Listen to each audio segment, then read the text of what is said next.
തമിഴ്നാട്ടിൽ പരമ്പരാഗത ദ്രാവിഡ രാഷ്ട്രീയ പാർട്ടികളുടെ മാറി മാറിയുള്ള ഭരണത്തിന് അന്ത്യം കുറിച്ചുകൊണ്ടാണ് ഈ തെരഞ്ഞെടുപ്പിൽ സുപ്രസിദ്ധ സിനിമാ താരം, വെള്ളിത്തിരയിലെ വെട്ടിത്തിളങ്ങുന്ന നക്ഷത്രം, സൂപ്പർ സ്റ്റാർ ഇളയ ദളപതി വിജയ് നേതൃത്വം നൽകുന്ന ടി.വി.കെ എന്ന രാഷ്ട്രീയ പാർട്ടി കേവല ഭൂരിപക്ഷം നേടിയില്ലെങ്കിലും ഏറ്റവും വലിയ ഒറ്റക്കക്ഷിയാവുകയും വിജയ് കോൺഗ്രസിന്റെയും അതോടൊപ്പം VCKയുടെയും പട്ടാളി മക്കൾ കക്ഷിയുടെയും ഇടതു പാർട്ടികളുടെയും എല്ലാം സഹായത്തോടുകൂടി ഈ തമിഴ്നാടിന്റെ മുഖ്യമന്ത്രി പദം ഏറ്റെടുത്തത്.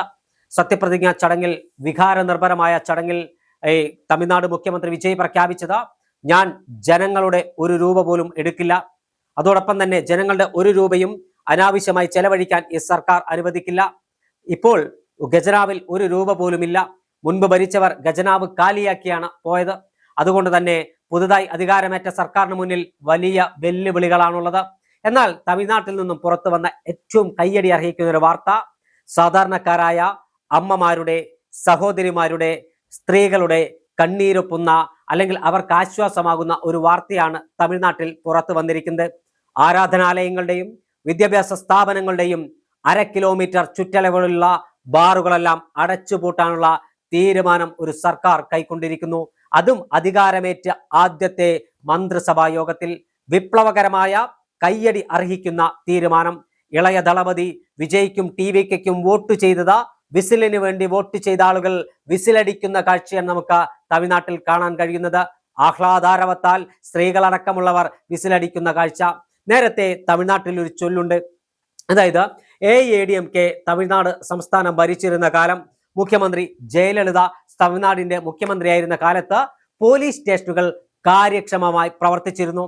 കാരണം AIADMKയുടെ പ്രാദേശിക നേതാക്കന്മാർ സ്റ്റേഷൻ പരിധിയിലേക്ക് ശുപാർശയുമായി പോകരുത്, പോലീസുകാർക്ക് കൃത്യമായി സ്വതന്ത്രമായി ജോലി ചെയ്യാനുള്ള അവസരം വേണമെന്ന് പറഞ്ഞത് തമിഴ്നാടിന്റെ മുഖ്യമന്ത്രി ജയലളിതയായിരുന്നു. എന്നാൽ ജയലളിതയുടെ വിയോഗം AIADMK 2-3 പിളർന്നതിന് ശേഷം കഴിഞ്ഞ 5 വർഷക്കാലം DMK തമിഴ്നാട് ഭരിച്ചപ്പോൾ, MK സ്റ്റാലിൻ തമിഴ്നാടിന്റെ മുഖ്യമന്ത്രിയായപ്പോൾ പോലീസ് സ്റ്റേഷൻ ഭരിച്ചിരുന്നത് DMKയുടെ പ്രാദേശിക നേതാക്കന്മാരും തമിഴ്നാടിലെ ലോക്കൽ റൗഡികളുമാണ്. അത് അവിടുത്തെ ക്രമസമാധാന പ്രശ്നം വലിയ തരത്തിലുണ്ടായിരുന്നു. ഇതിനെല്ലാമുള്ള മറുപടിയാണ് അവർ ബാലറ്റിലൂടെ ടി.വി.കെക്കും വിജയ്ക്കും അനുകൂലമായി ചെയ്തു തീർത്തത്. എന്തായാലും പുതിയ സർക്കാർ അധികാരമേറ്റപ്പോൾ ജനങ്ങളുടെ പ്രതീക്ഷയ്ക്കൊത്തുവരുന്ന, ജനങ്ങൾക്ക് പ്രത്യാശ നിർഭരമായ ഒരു തുടക്കമാണ് നൽകിയിരിക്കുന്നത്. മദ്യഷാപ്പുകൾ അടച്ചുപൂട്ടാൻ ഒരു തന്റേടം കാണിച്ച ഒരു ഭരണാധികാരി. നമുക്കറിയാം, മദ്യത്തിൽ നിന്ന് വലിയ വരുമാനമാണ് ഒരു സംസ്ഥാനത്തിന് ലഭിക്കുന്നത്. മദ്യ കമ്പനികൾ വിവിധ തെരഞ്ഞെടുപ്പുകളിൽ രാഷ്ട്രീയ പാർട്ടികളെ മാറി മാറി സഹായിക്കാറുണ്ട്. എന്നാൽ മദ്യ കമ്പനികളുടെ, മദ്യ ലോബികളുടെ പ്രീണനത്തിന് വഴങ്ങാതെ, അവരുടെ മുന്നിൽ മുട്ടുമടക്കാതെ വിജയ് എടുത്ത തീരുമാനം കയ്യടി അറിയിക്കുന്നതാണ്. നാളുകളിൽ തമിഴ്നാടിന്റെ ചരിത്രത്താളുകളിൽ തങ്കലിപികളാൽ എഴുതപ്പെടാൻ പോകുന്ന തീരുമാനമാണ് വിജയ് എന്ന മുഖ്യമന്ത്രി കൈക്കൊണ്ടത് എന്ന കാര്യത്തിൽ തർക്കമില്ല. തമിഴ്നാട്ടുകാർ വലിയ പ്രതീക്ഷയിലാണ്. വിജയ് പ്രഖ്യാപിച്ച കുറെ പദ്ധതികളുണ്ട്. ഓരോ വീട്ടിലും ഓരോ പദ്ധതികൾ പ്രഖ്യാപിച്ചിട്ടുണ്ട്. സാധാരണക്കാരായ വോട്ടർമാർക്ക്, പാവപ്പെട്ടവർക്ക്. നമുക്ക് തമിഴ്നാട് അറിയാം, അവിടെ സാധാരണക്കാരെന്നും സാധാരണക്കാരായി തന്നെ ജീവിക്കുന്ന ആളുകളാണ്. ദ്രാവിഡ രാഷ്ട്രീയ പാർട്ടികളുടെ വോട്ടടിമകളാക്കി മാറ്റിയവരുടെ മുന്നിലേക്ക്, അവരുടെ മനസ്സിന്റെ അകത്തളങ്ങളിലേക്ക് ആഴത്തിൽ വിജയ് ഇറങ്ങിപ്പോയത് വിജയുടെ പ്രഖ്യാപനങ്ങളാണ്, വിജയുടെ പ്രസംഗങ്ങളാണ്.